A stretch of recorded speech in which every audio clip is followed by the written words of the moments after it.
Tejas, we started inducting in 2016. 2016. Actually, we should go back to 1984 when we conceived that aircraft. First aircraft flew in 2001, 17 years.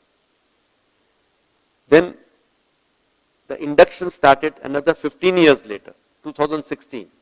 Today we are in 2024. I do not have the first 40 aircraft also. So this is the production capability.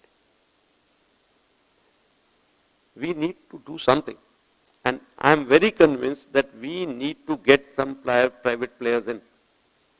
We need to have competition. We need to have multiple sources available so that people are wary of losing their orders, that we may not get the next order. Otherwise things will not change.